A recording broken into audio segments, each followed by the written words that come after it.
Hello, everybody, and welcome to ABL Down on the Farm, episode 30, but the first episode of 2025. Very excited to be here. We talk all things prospects, but particularly prospecting in the ABL, a 30-team dynasty league with 20 minor league spots per team for a glorious 600 prospects.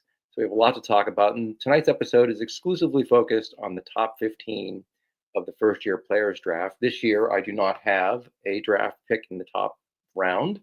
So I felt comfortable talking about the top 15, at least as I have them ranked.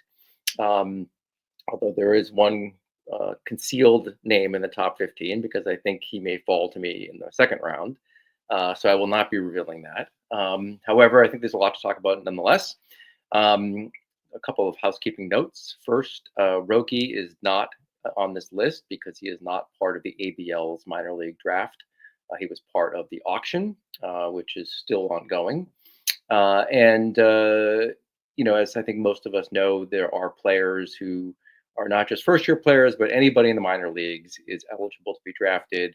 Although everybody in my top 15 is a new prospect in our pool. In other words, they were drafted last year as part of the Major League Draft or signed as part of the J15 process.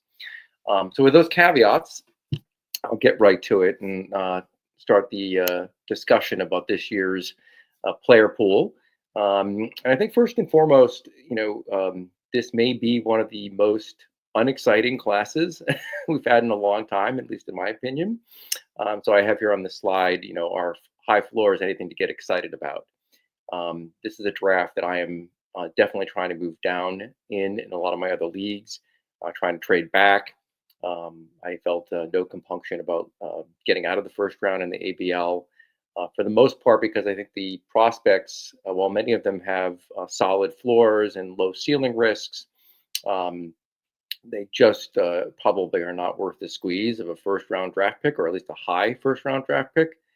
So I felt like accumulating picks further back or getting prospects who are currently already on rosters was the better move, at least for me. But with that said, there are some good prospects out there, and we'll talk about them. I will say that I've ranked these players not necessarily in accordance with the rankings that you'll see in the coming weeks in the prospect handbook. I have factored in things that I don't normally consider in the handbook. I place more emphasis on proximity. I'm a little bit more forgiving about pitcher risk in this top 15 than I might otherwise be, partially because we're going through our draft right now in the auction and just seeing how crazy pitcher prices are in those auctions. I was willing to elevate some pitchers in this list a little bit higher than I normally would, particularly those that are closer to the majors. I'm also emphasizing, given the high floors in this draft class, prospects that tend to have a lower ceiling risk. In other words, they are a better bet to achieve their full potential, with a couple of exceptions where I forgave extreme ceiling risk, and we'll get to that. So with those caveats, let's turn to an overview of the top 15. And folks are welcome to participate who are watching live to drop comments.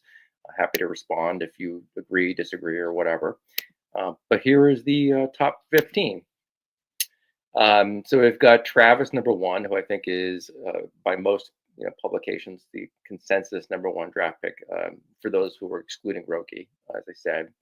I've got Jock, number two, Connor Griffin, number three, Charlie Condon, Chase Burns, Nick Kurtz, Hagen Smith, JJ Weatherholt, Bryce Rayner, Cam Smith, Seaver King, Theo Gillen, Trey Yesavage, if that's how you pronounce that name. And then I'm leaving number 14 blank because that's my sleeper, who I think may fall to me in the second round. And then Tyson Lewis rounding out the top 15. I think there are actually a lot of players that you could shift into the top 15 and move some of these guys down, but I'll explain my reasoning about why I included them in this order. Particularly when we get to the 12 through 15 slots, I think there's a lot of interchangeability there. All right, so let's talk about each individual player. Let's talk about Travis Bazzana first, the second baseman for Cleveland. I have him ranked number one overall. And on these slides that follow, I basically depict the pros and cons as I see them about each player. So one thing that's noticeable about Travis is his 60 overall grade. There are no prospects in this year's draft that are actually 65 grades or more. You rarely see a player of 70 grade, but it's not unusual to see a 65 grade player in a first year player draft. We have none in this year's player draft. And these player grades are from Baseball America. Um, and what that tells you, it's some kind of confirmation of what I said at the outset, that there are a lot of high floors, but not really as high ceilings as you'd like to see in a first year player draft. So Travis has got some pros. Um, he's a solid overall package: 55 power, 60 speed, 65 hit tool, average fielder. So it shouldn't be a hindrance in him making it to the major leagues. He should move pretty quickly. He's 21. He's already in high A. He did have 122 plate appearances there in high A and had a nice walk rate of 13.9%, which is some confirmation, albeit in a relatively small sample size, of his hit tool. A lot of high praise for his base running instincts and work ethic. I'd like to see that because it helps solidify his speed grade and also his ability to adapt and adjust moving forward and be receptive to coaching, perhaps. And he has a high ceiling risk, according to Baseball America. That may be counterintuitive as a pro, but many of these prospects in the first year player drafts have extreme, risks for their ceiling. So a high ceiling risk is actually a relatively good grade in the first year player draft. On the con side, in his very limited debut, he had a 0.55 walk to K ratio. 122 plate appearances enough for that ratio to stabilize. It's obviously not a huge sample size, but that tends to stabilize at around 120 plate appearances. And if that becomes a pattern for him, that suggests about an 18% chance of hitting 300 in the major leagues, according to Baseball HQ and the studies that they've done on this particular metric. So you might question whether that 65 hit tool grade is solid. I think it's a little too early to write him off in that regard, but a little bit of a warning sign. He had kind of a uninspiring debut. I have his slash line there on the slide. He's not a big guy, so there's a chance he might not live up to that 55 power. This is not somebody who projects as being, a guy in his 220s and 6'2", 6'3", where that power may be a little bit more comfortable as a projection. So that's a little bit of a demerit in my view of him. And then I have a little quote here from Baseball America about their scouting grade on him, and the reason I included it was because it's relatively uninspiring for a guy who's the consensus #1 pick outside of Roki. They say he has impact potential that could result in all-star appearances. Not exactly the high praise you want to be seeing for a first pick. So if I had the first pick, I'd be trying to trade down, frankly. And I've seen that in quite a number of leagues, people trying to trade out of this spot. But still, I think Bazan is going to be a solid player. Low ceiling risk, low floor risk. A guy who can contribute at a position, second base, that it is really useful to have a hitter with power and speed. Not a normal combination that you see. So we'll see how he progresses. And it'll also be interesting to see where he debuts this year, where he moves directly to AA, for example. That'd be a really good sign that maybe he may reach the majors pretty quickly. So let's move on to number 2 on the list, which is Jock, the Kansas City behemoth power hitter. Interesting guy to have number 2 for me because I typically loathe first baseman for reasons that I'll explain in greater detail in the handbook this year.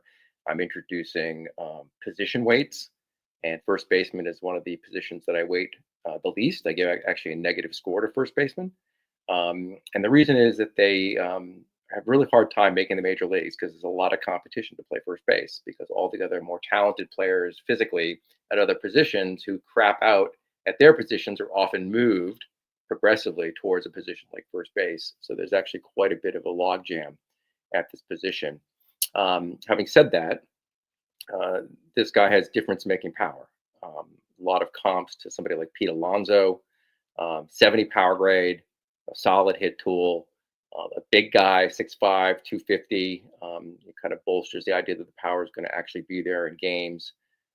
Should move pretty quickly. Started at A ball. I would like to see him debut at AA this year, and could be in the majors in a couple of years as a college player. He only had a 20.6 strikeout rate in 126 plate appearances in his debut, which is nice to see for a power hitter of this size and with that power. On the con side, no speed. which is not unusual for a big guy playing first base. But you have to be mindful of that. This is the second overall pick I'm suggesting, and you're going to be limited in categories. If you're in a category league, we play head to head in ABL, so I felt comfortable moving him up because he's going to make up points with power. And home runs are the greatest, point generator in a point league. Park is not great for power where the Royals play, but his power at a 70 grade may make that irrelevant, but we'll see. Scouting report says he does chase breaking balls outside of the zone, and that swing adjustments were forecasted. I highlight that for a couple of reasons. One, as he faces stiffer competition that actually throws better breaking balls, he may get exposed. And we might find that hit tool is not a 50, but is instead a 40 or a 45, which would certainly take him out of a top 2 consideration. And when swing adjustments are already forecasted, one of the risks there is that it will slow his development and ascent to the major leagues. So we'll see how quickly he adjusts. It'll be very interesting to A, see if he starts at AA, and B, see how he does getting out of the box. So we'll see how this tinkering with his swing has already, progressed or stalled him. He did have a very uninspiring debut, which always gives you some pause, but it also highlights that I'm not particularly excited about this class that I have him number 2. And, the last bullet point here is that he has extreme ceiling risk. So there's a chance that he's not going to be a 60 grade player. He could be a 55 grade player or something else. He might not ever be a 50 hit tool player. So definitely taking some risk, but there's a lot of upside with him. And his power is legit from everything that I've read and seen. So that's my number 2. Let's move on to number 3 for a more detailed discussion. Connor Griffin is a guy that I've really moved up the board. I had him much further down, but as I was looking at this board and thinking about the ABL format, this is a guy who has the potential to be the number 1 player in this class. He has an enormous upside and also enormous risk because he's so young. And as I'll get into in a moment, his hit tool's in question. But a very interesting prospect at the 3rd pick overall. And you'll see from the players that follow, I think this might be worth the risk taking. If I had my pick, I'd still trade down from here and try to get him a little bit later in the 1st round, because I think he'll fall in favor of some of the safer picks that you'll see coming up. But let's talk about Connor a little bit, who I really like, and I like his upside. 60 overall grade. He's got that 60-70 power speed mix that you like to see. He's a strong fielder. And I put that on here because there's a better chance that he'll reach the majors as a result, and that he'll get a really good run at trying to, earn the starting job when the player can field. He'll also have the ability potentially to move to another position because he's a great athlete. So if he doesn't work out at shortstop, you could see him at second base. You could see him in the outfield in the same way that Jazz Chisholm has moved around the diamond and been valuable in that way from a fantasy perspective. I, highlighted this little quote from Baseball America's scouting report on him just to highlight how special his athleticism is. Freakish combination of size, strength, and explosiveness.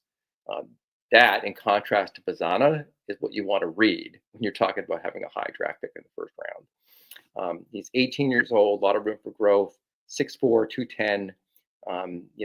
There's some room to pack on some muscle there. Really exciting player. On the con side, as I mentioned before, there are a lot of questions about his hit tool. He did not play after the draft, and so we didn't really get to see anything about the hit tool in practice. So we'll have to see how he does coming out of the gate. But that could really dictate whether he moves up or down rankings, and whether he ends up being the impact player, he has the potential to become.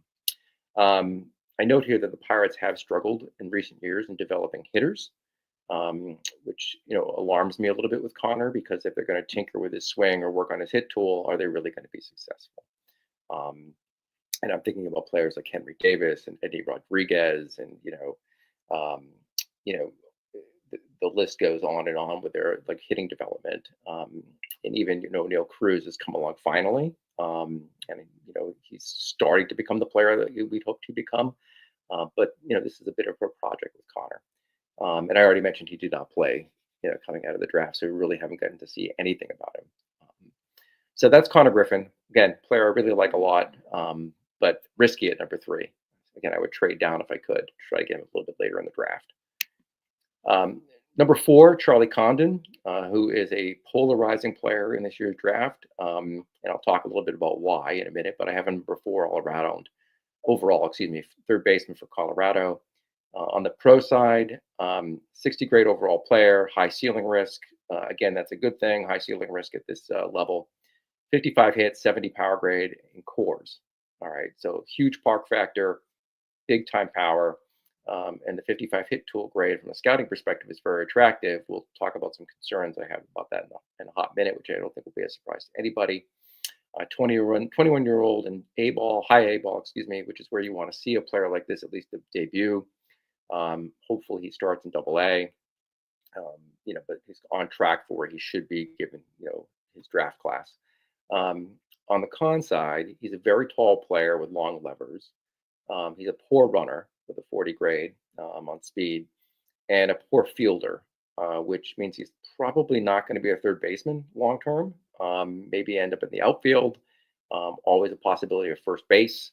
As I mentioned before in talking about Jock, players that are gifted at the plate but are struggling at defense oftentimes get moved progressively over across the diamond to first base or DH, which puts pressure on players like Jock and those playing first base initially to actually reach the majors or get playing time at the major leagues.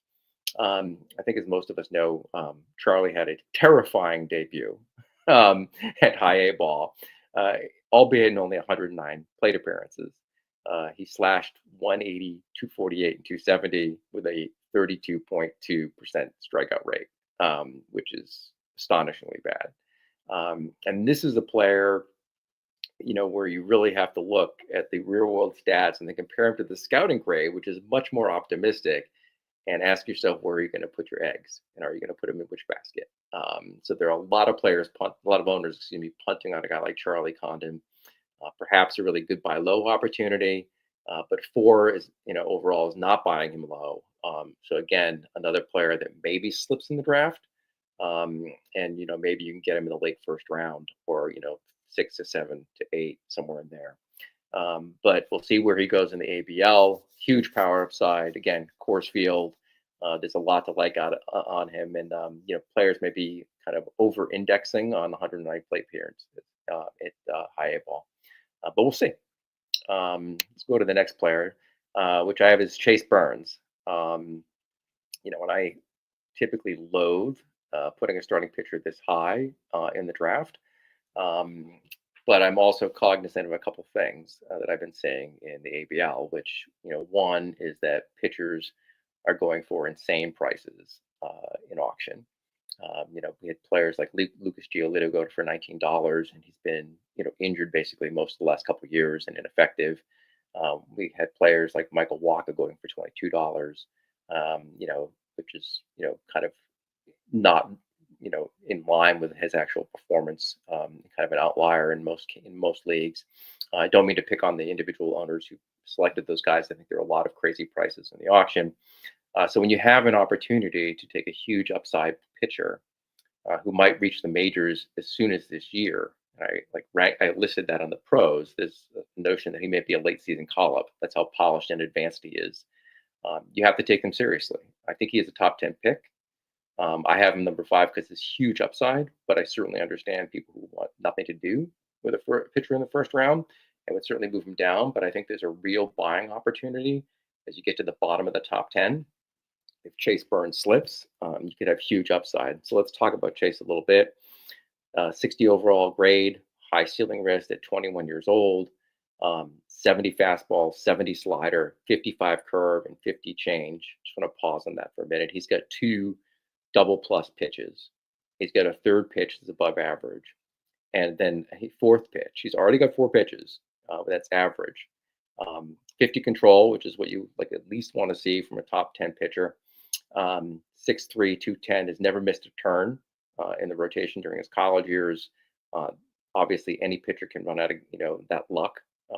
There's an expression that there are 2 types of pitching prospects. Pitching prospects that are injured and pitching prospects that haven't been injured yet. So hopefully, Chase continues along this path for his own sake and for whoever drafts him sake. But he has thus far been very durable. On the con side, he is a pitcher in Cincinnati, which is a terrible ballpark to pitch in, and the Reds have not exactly been a model of stability in developing pitchers, and particularly keeping them healthy. They've been very successful in identifying pitching talent. Hunter Green, Nick Lodolo are examples, um, but they've had a really hard time keeping those guys in rotations and developing them into sturdy anchors. So we'll see how Chase develops, whether Hunter Green rights the ship and Nick Lodolo can get back on track. The Reds could have a very attractive rotation. They've got also got Nick Lauder in the rotation. So we'll see how they come along. But may be the case where ultimately some of those pitchers have to go somewhere else to be successful. Tough ballpark to pitch in. I also note here that has a very energetic delivery. When you see a pitcher who has a lot of action in his delivery, it can impact his control. So that's a bit of a red flag for me. Nevertheless, just huge upside. Kid throws 100 miles an hour, has a devastating slider, and a curveball to go with it. It's a very exciting pitch mix. We'll see how he develops. Whether you want to roll the dice and take him at 5 overall, everybody has their risk tolerances. I think he's a steal in the top 10, and certainly if he falls to the top 15, I wouldn't hesitate to grab him. So that's Chase Burns. So let's talk about number 6 on the list, Nick Kurtz, which in many ways epitomizes this draft class to me. He's a low floor, moderate ceiling kind of guy in my view. Again, another first baseman. So I have 2 first basemen in the top 10, which just kills me as a matter of process. I explained why first basemen are very difficult to invest in the top 10. They just have a less likelihood of becoming a major leaguer, and also becoming an everyday player. Nick may have the goods to do all of that, but let's talk about Nick. 60 overall grade, high ceiling risk. Again, that's good. 60 hits, 60 power, 60 fielder. And I listed that because there's a very good chance Nick's going to get a long leash because he's such a good fielder. So that increases his chance of getting to the major leagues, and you'd like to see that with a first baseman. Limited swing and miss issues, which you also like to see, kind of validating that 60 hit grade. 21 at AA. So he should move very quickly. So in contrast, if you noticed, many of these college players were at high A, and Nick has already advanced to AA. You really like to see that. The Athletics have been very aggressive in promoting some of their players, like Jake Wilson. You like to see that. There's a chance that Nick could be in the majors next year. Outside shot that he gets up there this year at the end of the season. So you could really have this pay dividends pretty quickly for you. There's this entirely separate question of whether he struggles mightily for being rushed too quickly. But again, Nick Kurtz has a lot of things to like in his power and hit tool grades. Had only a limited debut of 50 plate appearances, but did well in those. I have his numbers there. I wouldn't over-index on them, but at least he didn't struggle mightily, like Charlie Condon did. On the con side, another slow runner. You're not going to get production on the base path. He'll have more limited runs because of that lack of speed. I already mentioned the first base issue, which is somewhat mitigated by his fielding again. He did have rib and shoulder injuries in college, and I'm particularly concerned about the shoulder injuries because they can be lingering. So that's something you should be considering if you're drafting Nick Kurtz early on, but not enough to prevent me from ranking him at number 6 overall. So let's go to the next slide and talk about another pitcher, Hagen Smith of the White Sox, who I ranked number 7. Again, kind of a reflection about the fact that the hitters I'm not very excited about in this class. So I have these pitchers ranked high, much higher than I would prefer. I actually think this class has some very interesting pitchers, and Hagen Smith is one of them. 60 overall grade with a high ceiling risk, 70 fastball, 70 slider, 50 control, 6'3", 225, the kind of frame you like to see. Could move pretty quickly, 20 years old, already at high A ball. Again, very interested to see where he debuts. Does he go directly to AA? If so, that's a really good sign. Then we'll see how he performs. He also has extreme extension in his delivery, which means his fastball gets on hitters quicker and makes it seem faster than it even is, which is a real plus. A big left-hander pitcher with a devastating slider that dominates both sides of the plate. I'll talk about the con of that in a second. but really a lot to get excited about. On the con side, he really lacks right now a third pitch. Baseball America had a 45 grade on his changeup. Rumors are that he's already working on a sinker or other options as a third pitch, but that's going to be essential for him to develop. Although, having said that, we have seen that pitchers like Spencer Strider, who have two dominating pitches, can have immediate success in the majors these days, particularly because they're not being asked to go further than 6 innings.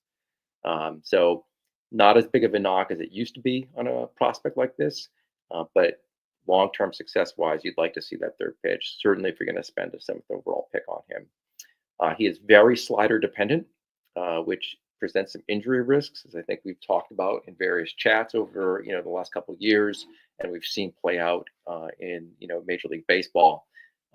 Really would like to see him develop that third pitch so he can rely a little bit less on the slider and work all three pitches in. So that's a red flag.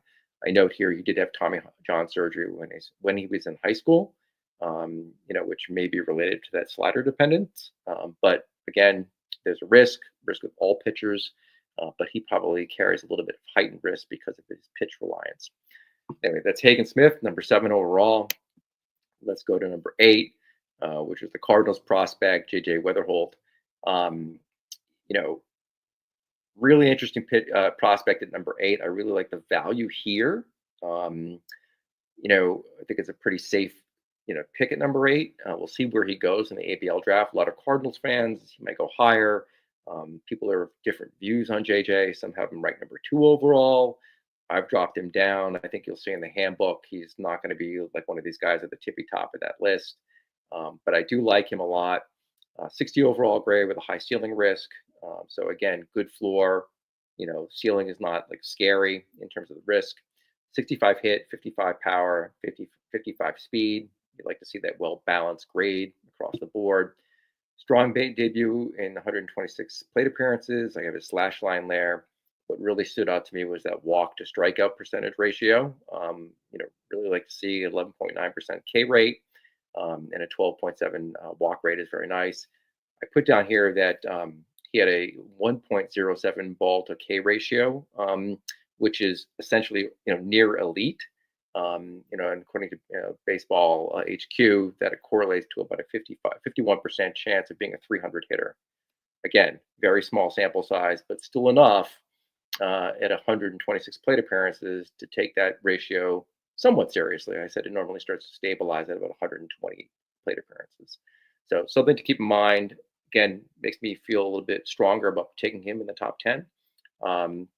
And you could even, based on that, move him up a little bit if you want to mitigate risk and not take some of the other players, such as a Hagen Smith or Chase Burns, or even somebody like Charlie Condon. You're like worried about that. You can move JJ up. On the downside, I have his frame there, 5'10", 190, not likely to be a big time power hitter. May make you question that 55 power grade for power. Whether he's ever going to live up to that. Maybe he's a 50 grade hitter. We'll see. 50 field, 50 arm. I mentioned that because Cardinals have Mason Wynn. The chances of JJ playing shortstop seem pretty remote. He did play second base and third base, while he was coming up in college. So that's a plus. He has some versatility, a lot of paths to the major leagues.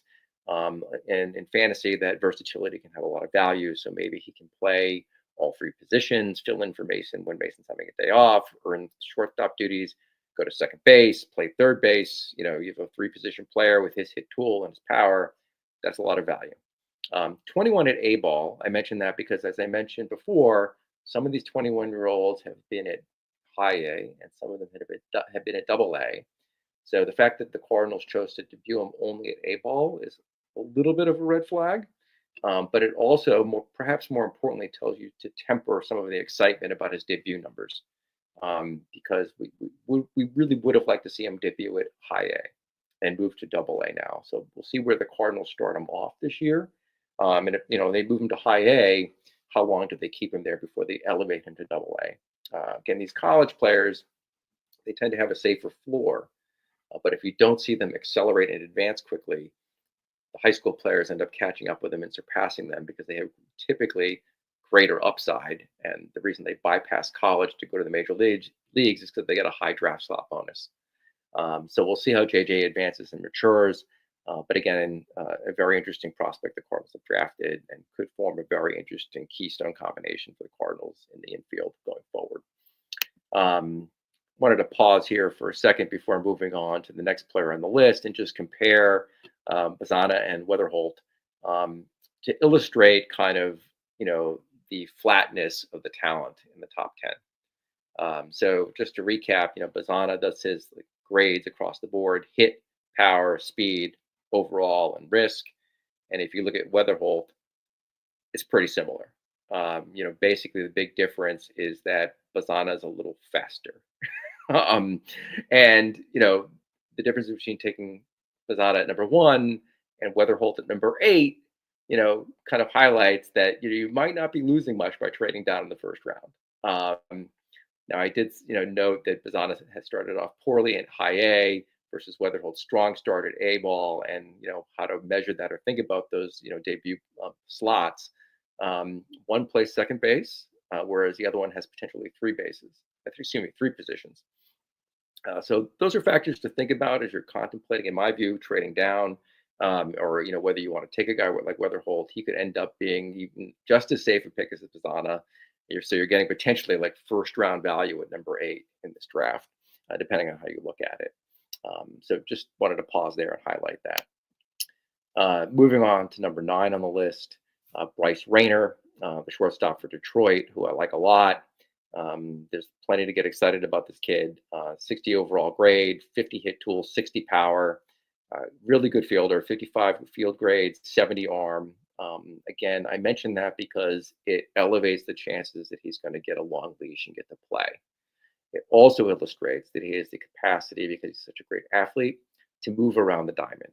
So if he doesn't pan out as a shortstop, he can move to third base with that arm. He can move to the outfield and center field with that arm. So, lots of paths to the majors and a really good chance of getting playing time. So at number 9, I really like a player like this. You could justify even moving him up a little bit if you really like Bryce, but anywhere from like 8 to 12, I think is like really, really good value for him. 6'3", 195, 18 years old. Some room for some projection in terms of that power grade, or to really fill into that power grade. And he has shortened his swing a bit to kind of elevate his hit tool grade, excuse me. He had some swing and miss issues earlier in his high school career, shortened his swing, really popped. And I think that's why he got the 50 hit tool grade, but that does raise some questions about his hit tool and whether it's too short of a sample size. So that does give you a little bit of a red flag. He does have an extreme ceiling risk. So, at number 9, I'm comfortable with that. In contrast, taking a guy like Connor Griffin at number 3 with an extreme risk is a lot riskier. At number 9, you might feel more comfortable about that. 40 speed, he's not going to generate, a lot of stolen bases or runs as a result. May limit some of his defensive abilities in terms of playing the outfield. But I don't see him as a center fielder necessarily as a result. He did not play post draft, so we didn't get a snapshot for whatever that would be worth of Bryce. But really good player. I think at 9 he's great value. That's where I've been seeing him go, in that range in a lot of drafts. So I wouldn't be surprised if he's there for somebody picking 9 or 10. So let's move on the list to number 10 overall. Cam Smith, the Chicago Cubs third baseman, or maybe the third baseman. We'll get to that in a second. There's actually a lot to like in Cam on the offensive side of the ball.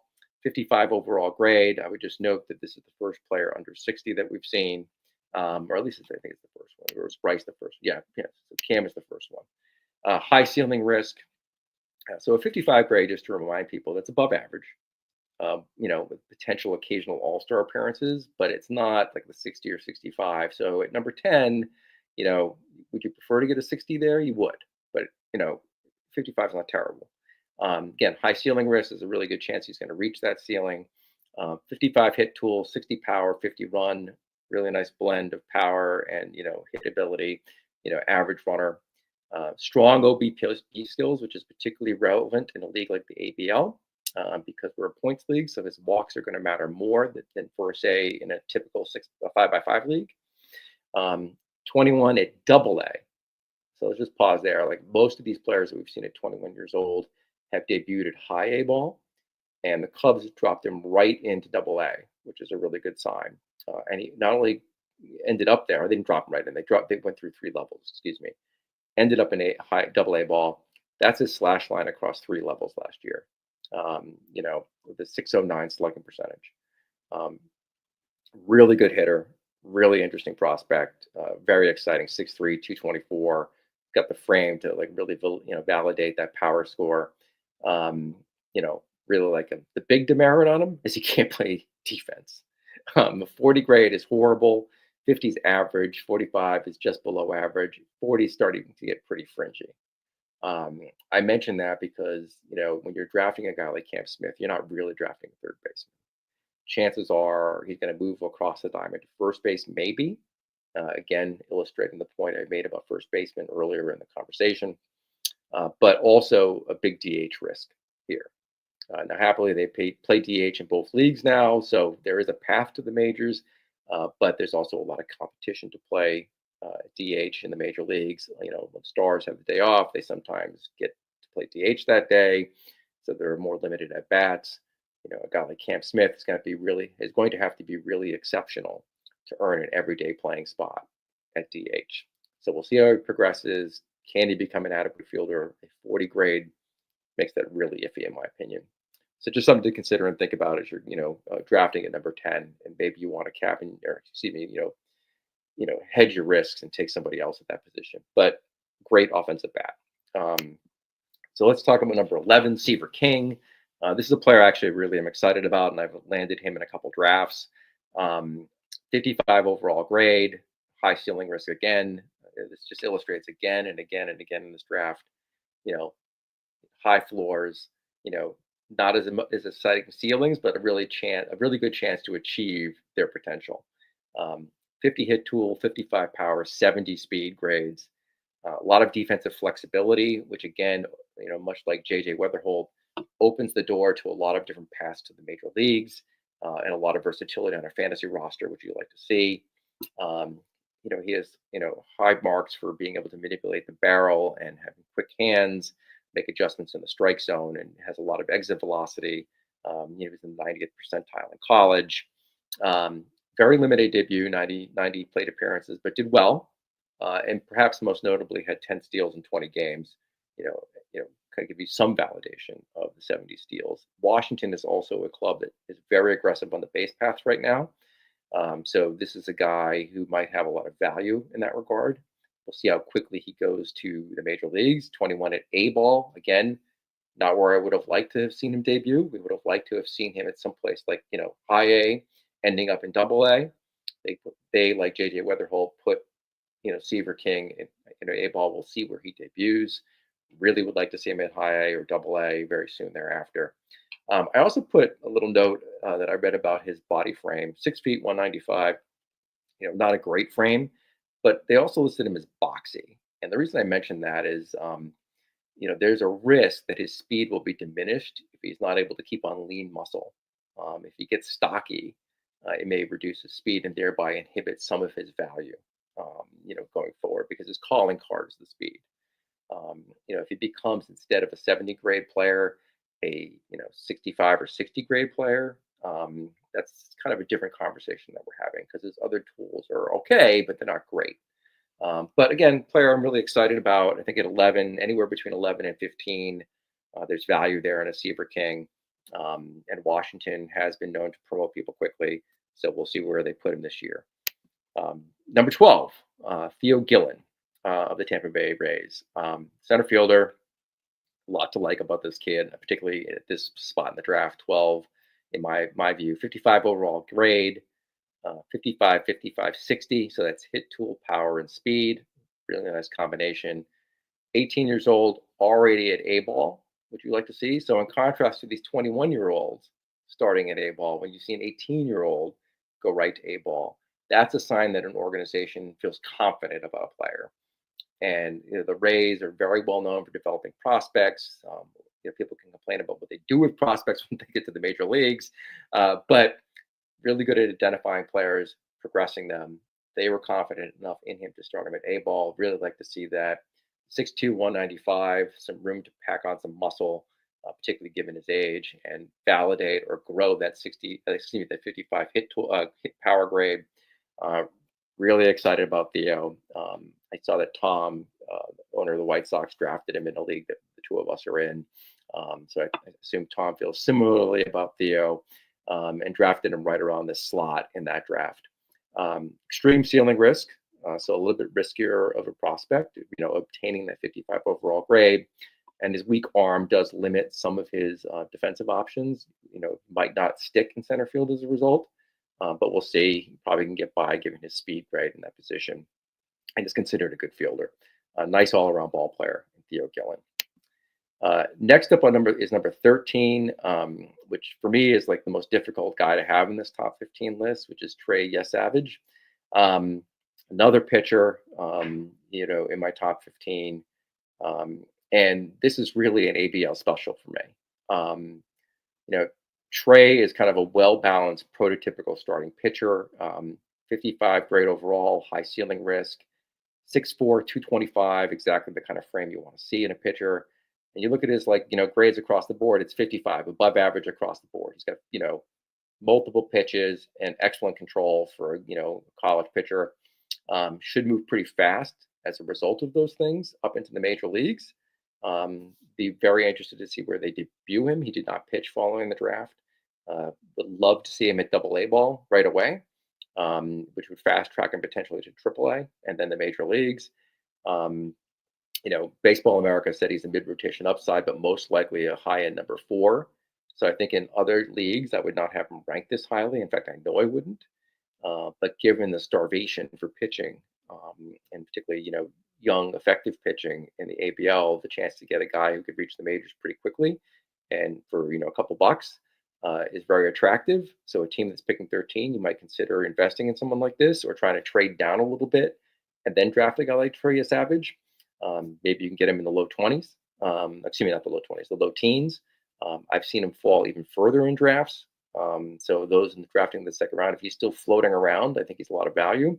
That includes myself. If he's there in the second round, as a guy I definitely would try to take. He also fell in the major league draft because some teams had concerns about his medicals. That's a flag for obvious reasons. He's a pitcher, fell in the draft. Not quite sure what those medicals said. Obviously, the Blue Jays felt comfortable spending a first-round draft pick on him. But again, interesting pitcher who's been falling in drafts and fantasy for me. Guy I think could provide real value, somewhere in the first round in our draft. I skipped over number 14 because, as I said, it's a player I think might fall to me in the second round at pick 39 overall. And if he does, I'll be very happy and happy to reveal who that player is later on. But let's talk about the last guy on my list, Tyson Lewis. Tyson's, another Cincinnati Red coming up the ranks, 55 overall grade, 50 hit tool, 55 power, 60 speed. Again, a very nice power speed blend. Park is a huge plus in contrast to Chase Burns, where the park's a disadvantage. For these hitters, it's a nice advantage. He adjusted his swing before his senior year, and he really popped. That's both good and bad. It's nice to see a player made an adjustment, but we're also talking about a smaller sample size that might have artificially jumped him off the board. We'll see how he does. In his debut, and whether we can really believe in him. 18, 6'2", 195. I've got a comment here. Tell people now who the number 4 and then delete it. Thanks. I'm going to decline to do that, Kevin. But thank you for the suggestion. Tyson's got room to pack on some muscle and really validate or grow that 55 power grade. You like to see that in a young ball player. Extreme ceiling risk, not surprising for an 18-year-old. That's pretty typical. Did not debut, as I said. Looking forward to see how he does. And because of this swing adjustment that you saw, for me, his hit tool is still in doubt. There are other players you could swap in here. At number 15 overall, another pitcher that I really like is Cam Caminiti, who I've had at 15 in some drafts. Really like his upside as well. But rounding out this in the ABL, I thought he was a good fit here in the top 15, given his power and speed combination and the fact that we play in a points league as opposed to a traditional 5x5 where you can generate points even if you're not hitting for a high average. Really interesting player. Like him a lot. We'll see how he does in his debut. Keep an eye on him. So that wraps up my top 15 presentation. I hope you enjoyed it and found it interesting. And thank you, Kevin, for dropping a comment in the box here. Happy to answer questions offline after people get a chance to watch this. And hopefully, we're getting to start the first year player draft over this weekend and finish up our auction draft. And hopefully, I'll be able to select my number 14 player overall when I pick 39th overall in the second round, at which time I'll crow about it if it comes to fruition. And then you can all laugh at me if he gets, ends up being nobody. But in any event, thank you for watching and tuning in. Wrapping up another episode of ABL Down on the Farm. And in the interim, until the next time, remember to ABP, always be prospecting.